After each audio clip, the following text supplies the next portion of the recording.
All right, guys, let's get started. Just thought I'd ring the bell for you, just so you feel like you're here with me. And pretty weird, teaching to an empty class. Grant, cool it with the drumming, please. Just kidding. Okay, so we are gonna go through some notes together, and some of this is repeat of the stuff that I already sent to you, but I'm gonna do it again. Just so you can see me teaching through it. You can fast forward, you can make me talk really, really slow, or you can go really slow. That's up to you. All right, so here we go. This is the first part of chapter 8, section 1 and 2. We're gonna be looking at parabolas. What do they look like? What are some components? And then we're going to start graphing them. So recall really fast that some of these words we've heard before. Okay, so we've heard the word function before. We know that a function, here we go, here's our function.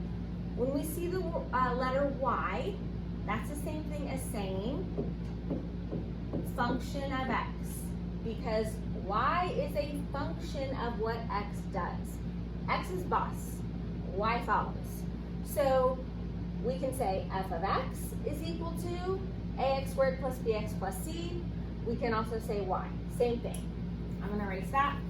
Okay, then the other little background information is, remember when we did linear functions and we had different ax plus by, there we go, equals c. We had different forms of a linear equation. This would be our standard form of a linear equation, but most of the time we worked with this one, which was our slope-intercept form of a linear equation. So same thing, we have y is being bossed around by x, y is a function of x, and these particular functions made lines. But now we notice that when you square the x term, that's going to make all of those points fall into a different shape, not a line anymore.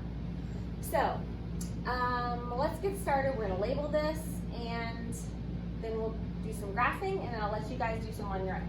Okay, before I go any further, so this is supposed to be in the center, so go ahead and fix your notes.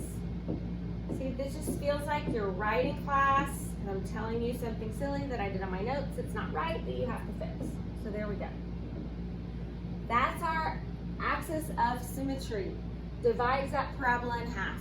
One side is exactly the same as the other side. So our axis of symmetry, I'm going to do abbreviations. Okay, there's our axis of symmetry on this guy. Our axis of symmetry on this guy is pretty well centered. Axis of sim. All right, it just so happens that our axis of symmetry has its own little formula that we're going to use. And that formula is, just so you know, it's written in red. Come on. It's written in red here, but I want you to write it again here. Just get used to writing it. So, x is equal to negative b over 2a.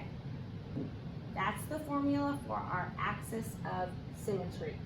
Why is it x equals something? So remember, our axis of symmetry is a vertical line. So it's sitting, we're just saying, where is this line on our x-axis? So x is equal to negative b over 2a. That's going to get you the exact place where that parabola folds in half, and that's super helpful. You'll see why in a minute. And then our vertex, which you've already probably read about or heard about on the other notes. Depending on whether or not our parabola is a happy parabola, like this one, because our a, if it's positive, makes this guy a happy parabola. So if a is greater than 0, he's a happy positive parabola. And if he's a happy parabola, then our vertex is going to be our minimum point. You can see that. It's the lowest point on that guy. But when our A term decides to be negative, he's sad, negative sad parabola. So when our A is less than 0, which would make it a negative number, it makes our parabola go down like an unhappy face. And our vertex here is going to be our maximum point. Vertex is our maximum point there. Vertex minimum here.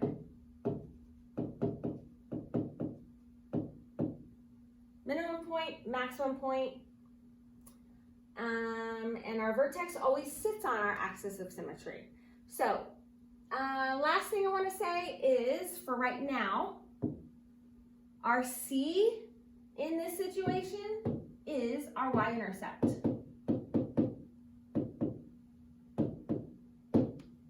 It would have been a lot easier if they had just made it the same letters here, because in our linear function, our B was our y-intercept, but they want to confuse us and make it a different letter.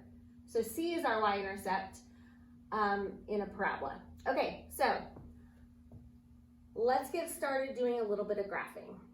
I'm going to do one problem with you this way, because who wants to watch me talk for this long? I'm already tired of it, but okay, here we go. How do we graph a quadratic function? Well, first things first, we're going to write the equation in this order and identify which numbers are sitting in these positions. So let's identify our A, B, and our C in this one. So our A here is 2, our B is -4, and our C is -5. Okay, so I already told you C is going to be our y-intercept. So it's like, okay, we're going to keep that in the back of our mind just so we can kind of see what that looks like in a minute. All right, so first we're going to make a table. There's our table. We did this so many times with linear equations where we plug in some x's, figure out our y's, graph those ordered pairs, and make a line. We're doing the same thing here, except it's going to be a parabola. So first, we want to find out where is our axis of symmetry going to be. We don't want to just guess on points. We want to find out where's the midline going to be of this thing, so that then we know kind of which points to put in after that. So let's find our axis of symmetry for this particular one. All right, so there's our formula. X is equal to -b/2a. So I am going to, when we're doing this, I want you to assign this negative to the b. Assign it to the b. So if we set, we're finding our x, so x is equal to -4, or the opposite of -4, over 2 times our a. So there's 2 times 2. And if we work that out, we have the opposite of -4, which is 4, divided by 2 times 2 is 4. And so our x is equal to 1. That's our axis of symmetry. So we know that our parabola, the midline, is going to be right here. All right, so let's go ahead and figure out our vertex point, because remember, we figured out the first half of the vertex. So if our vertex is x is 1 something, well, how are we going to figure out the y? We're going to plug it in. So we're going to plug in our 1 back in to our function up here. All right, so we have y is equal to 2 times, I'm using the 1,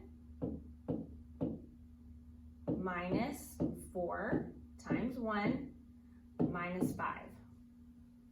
So what we're saying is, just to use kind of that function language, we're saying y is a function of x. So when x is 1, what does y have to do?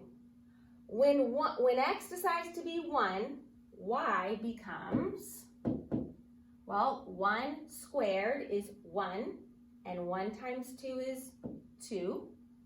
minus 4 times 1 is 4, minus 5.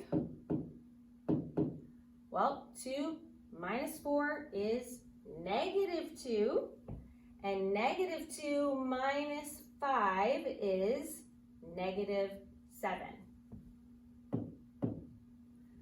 So when x is 1, y is negative 7.